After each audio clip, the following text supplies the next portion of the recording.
What's going on, guys, and welcome back to another episode of Career Mode. This is episode number 54, and today we start the episode off with a game against Hull City here in the Premier League at the Hawthorns. And of course this game is being played directly after our triumphant Capital One Cup final victory over Swansea, lifting our first piece of silverware in this series. Ben Foster was the man that lifted the trophy first of all, and as we take on Hull City, I did say in that game as well, right at the end of the last episode, this game, depending on late season form with 11 games to go, could potentially be a top 4 clash. Now, who would have thought West Brom versus Hull could potentially be a top 4 clash? Well, with Hull City sitting in third place, it could well be so. I'm very surprised. As you see by my lineup, I did make a few changes from that side that beat Swansea in the final, because there was some tired legs out there. As you can see by Hull side as well, the reason I'm so surprised is that it's an unbelievably average side, and the fact they're doing so well is crazy. It makes me think of all those years ago when Hull were first in the Premier League,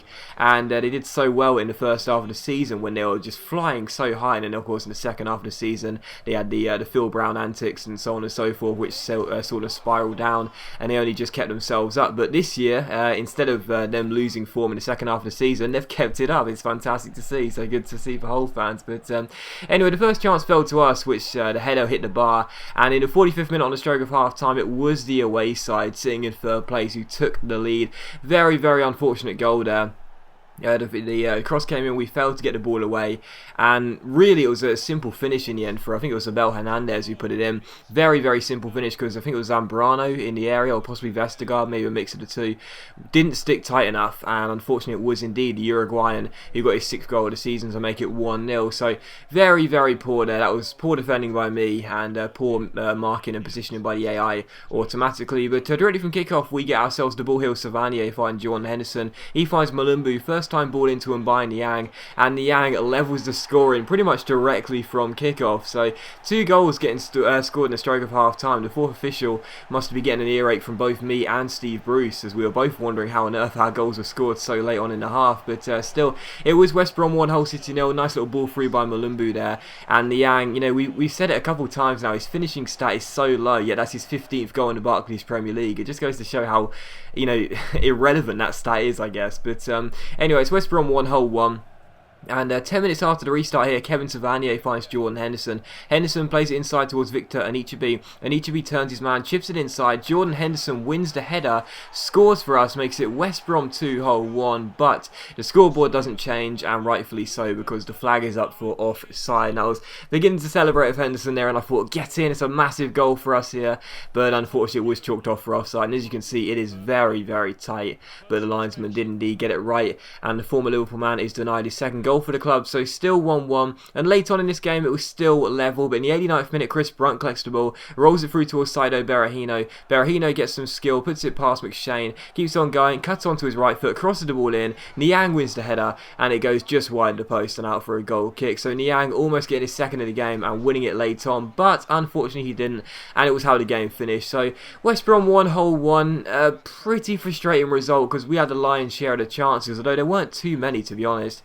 And if we do want to get ourselves into the top 4, I said in the last episode, it's almost out of our reach, really. We had to win that game. We had to win that game, and basically, at least half of the rest we've got in our last 10 games now.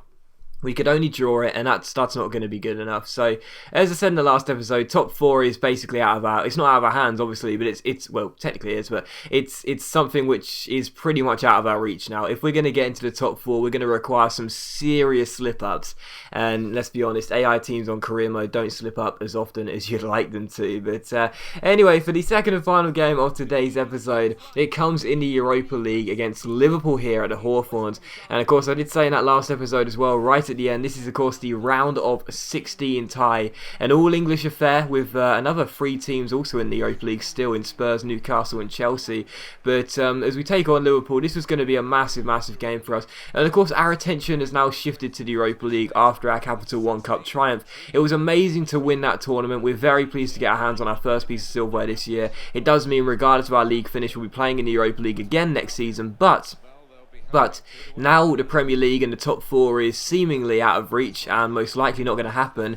This is the competition we're going to put all of our focus into. We really, really want to go as far as we can, and reaching the quarters will be lovely, getting past this round. Reaching the semis would be amazing. Reaching the final would be incredible. So as we take on Liverpool, as you saw, I picked a very strong lineup, and it does go to show, you know, any long-term sub would tell you in the Europa League I used to always play a really, really weak side, but now I'm really focused because I want to do well with this West Bromwich Albion side. And Liverpool's side was very, very strong as well. One of the best first 11s they could have put out with the players they currently have in the game. Brendan Rodgers picked a really strong side because he knew that we possess a very good attacking and creative threat. And one of those creative players is Jordan Abita, starting at left back. He turns Glenn Johnson, crosses the ball in, picks out Saido Berahino, and Berahino gives us the lead just 6.5 minutes in, and it's West Bromwich Albion 1, Liverpool 0, as he celebrates in front of the fans. It is an absolutely fantastic start for us here. The whole team go and celebrate with our striker. Abita just completely skinned Glenn Johnson, who, you know, we all know is not the best in terms of defensive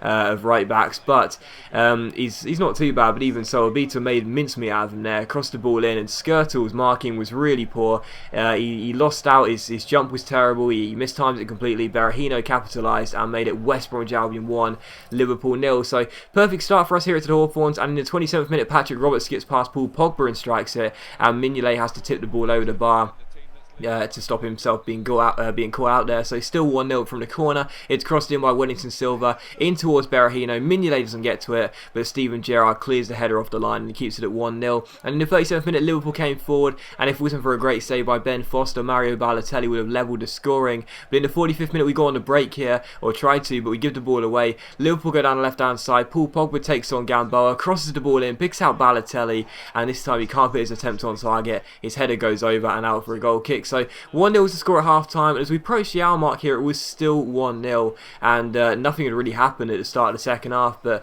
as we had a free kick here just over 20 yards out, it was a really good chance for us. I gave it to Niang. His free kick stats aren't the best, but free kicks do seem a bit easier to score this year. It's Niang in front of the home crowd, and it is an absolutely fantastic free kick by Niang. It's the first free kick goal he scored in the series. It's an awesome, awesome free kick. He floats it over the wall, passes him on Mignolet, the Belgian goalkeeper. Although I have to say, just like the first goal, you can point the fingers at the Liverpool players because defensively the wall does not jump. Again, Skirtle doesn't jump. Gerrard turns his back.